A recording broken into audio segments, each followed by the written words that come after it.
बिस्मिल्लाहिर्रहमानिर्रहीम अस्सलाम वालेकुम स्टूडेंट्स। आज जो हमारा नेक्स्ट टॉपिक है दैट इज़ अबाउट कॉमन्सलिज्म। हमने प्रीवियस लेक्चर में सिम्बियोसिस की टाइप डिस्कस की। सबसे पहले हमने सिम्बियोसिस की कौन सी टाइप डिस्कस की? पैरासाइटिज्म। फिर हमने कौन सी डिस्कस की? म्यूचुअलिज्म। आज कौन सी है? कॉमन्सलिज्म। ठीक है। As the name indicate that commensalism, common का क्या मतलब होता है वैसे? जो एक जैसा हो, जो सेम हो। लेकिन यहाँ पे थोड़ा सा, जैसे प्रीवियस में म्यूचुअलिज्म था, पैरासाइटिज्म था, उससे हट के थोड़ा सा कॉन्सेप्ट है। हमने कहा कि there is an interaction, interaction तो है, इंटर स्पेसिफिक इंट्रैक्शन तो है between the members of different species है, बिटवीन द मेंबर्स ऑफ, एक ऐसा इंट्रैक्शन जो दो डिफरेंट स्पीशीज के दरमियान हो, लेकिन उसमें जो लार्जर पार्टनर हो, कौन हो? आपने पढ़ा हुआ ना, या तो एक लार्जर पार्टनर होगा और एक क्या होगा? Smaller partner. पहले हम स्मॉलर पार्टनर के बारे में देख लेते हैं। बेटे स्मॉलर पार्टनर गेट बेनिफिट, इसको क्या होता है? बेनिफिट मिलता है, फायदा मिलता है। ठीक है। And the larger partner neither get benefit nor, ना इसको फायदा ना नुकसान, ना फायदा ना नुकसान। पैरासाइटिज्म में एक को फायदा एक को नुकसान, म्यूचुअलिज्म में दोनों को फायदा, म्यूचुअलिज्म में। लेकिन कॉमन्सलिज्म में एक को फायदा एक को नुकसान, ओ सॉरी, ना एक को ना फायदा ना, एक को फायदा और दूसरे को ना फायदा ना नुकसान। This is called commensalism. ठीक है।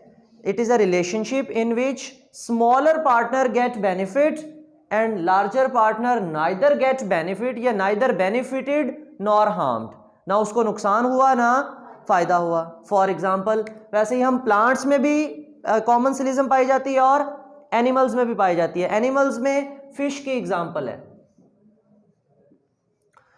रेमोरास कहते हैं छोटी मछली को। रेमोरास किसे कहते हैं? शायद आपकी बुक में रेमोरास का लफ्ज ना लिखा हुआ हो, या सक्कर फिश की एग्जाम्पल दी हुई हो। ठीक है।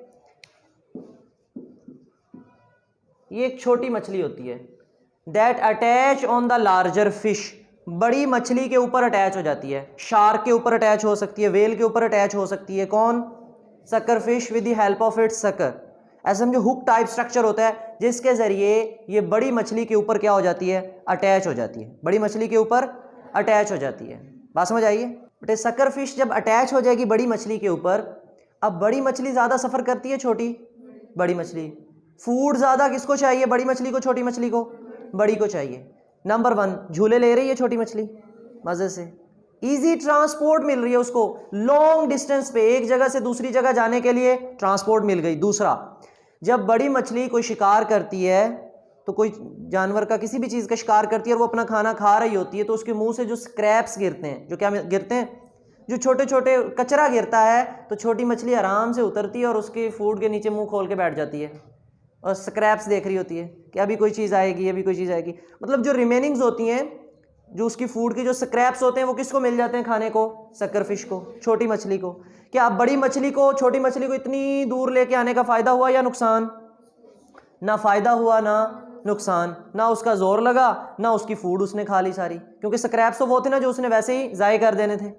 लेकिन छोटी मछली को फ़ायदा या नुकसान? एक तो फ़ायदा ट्रांसपोर्ट मिल गई, दूसरा फ़ायदा फूड मिल गई, तीसरा फ़ायदा ये भी है कि कोई दूसरा जानदार इसका शिकार करने नहीं आएगा।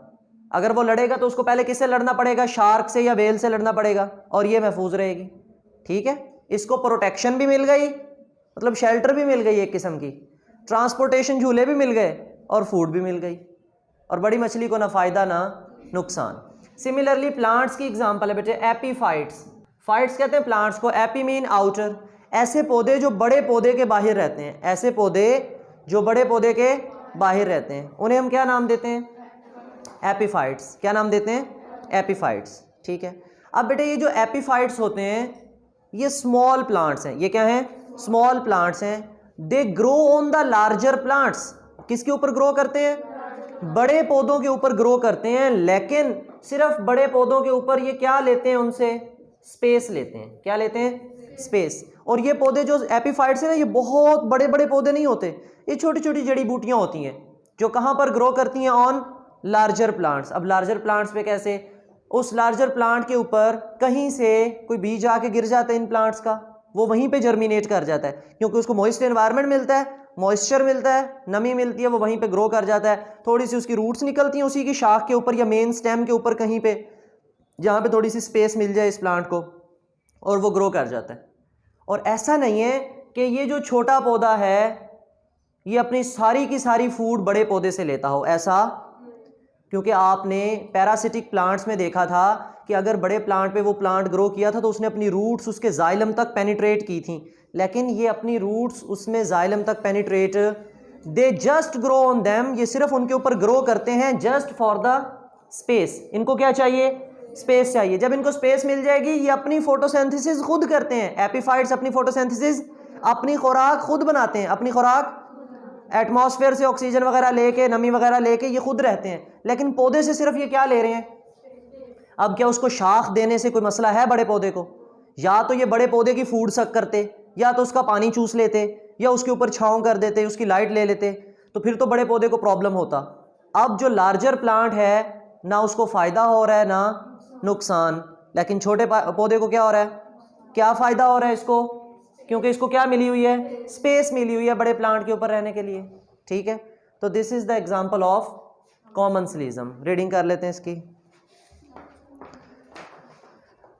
अच्छा, आपके पास ये लास्ट में ना एक सिम्बियोटिक रिलेशनशिप है, उसको भी हम डिस्कस कर लेते हैं। पहले इसको कॉमन्सलिज्म को देख लो। It is a type of symbiosis in which one partner is benefited while other is neither benefited nor harmed. For example, epiphytes are the small plants found growing on the larger plants for space only. लिखा है उसने, mention किया है। They absorb water and mineral from the atmosphere and prepare their own food. The larger plant are neither benefited nor harmed in any way.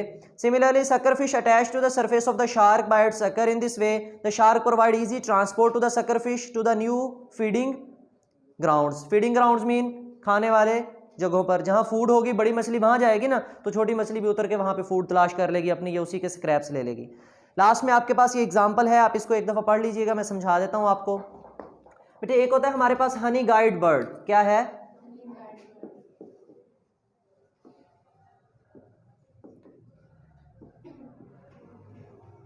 अब Honey guide bird जो है इसको भी क्या चाहिए? हनी चाहिए। इसको भी क्या चाहिए? हनी चाहिए। क्लियर? और एक आपके पास मैमल है, दैट इज बैगर। कौन है? बैगर। ये मैमल्स की क्लास से बिलोंग करता है। एक बर्ड है, एक परिंदा है और एक मैमल है। ठीक, अब ये क्या करते हैं? अब जो परिंदा है अगर शहद की मक्खियों के छत्ते को जाके छेड़ता है तो मक्खियाँ उसके पीछे लग जाती हैं। ठीक है, तो ये अकेला उस हनी कॉम्ब के ऊपर, मक्खियों के छत्ते के ऊपर अटैक नहीं कर सकता। छत्ते के ऊपर अटैक, इसको असल में हनी गाइड बर्ड को जो है ना वो वैक्स चाहिए होती है। क्या चाहिए होती है? वो छत्ते की मोम चाहिए होती है, ये वो खाता है। लेकिन उस छत्ते के ऊपर अटैक करने की एबिलिटी इस परिंदे के अंदर नहीं है। लेकिन कौन उस छत्ते के ऊपर अटैक कर सकता है? बैगर। इसकी बॉडी ना मैम पूरी बालों से घिरी हुई होती है, कहीं से मक्खियाँ इसको काट नहीं सकती, कहीं से मक्खियाँ इसको काट नहीं सकती। ये अटैक करता है छत्ते के ऊपर, छत्ता गिराता है, उसमें से शहद पीता है, और जो चिड़िया होती है उसको क्या मिल जाता है? वहाँ से वैक्स वगैरह खाने को मिल जाती है। बात समझ आइए? अब ये एक दूसरे को गाइड कर रहे होते हैं। एक दूसरे को कैसे? वो कहता है कि जो चिड़िया है जब इसको कहीं शहद की मक्खियों का छत्ता नज़र आता है तो ये ज़ोर ज़ोर से चिल्लाना शुरू कर देती है, ज़ोर ज़ोर से। और सम टाइम इसको कहीं बैगर भी नज़र आ जाए ना तो ये उसको गाइड कर रही होती है, ऊपर ऊपर बोलती जा रही होती है, और बैगर उसकी आवाज़ को फॉलो करता जाता है, उसकी आवाज़ को फॉलो करता जाता है। अब बैगर तेज़ भागेगा या चिड़िया तेज़ उड़ेगी?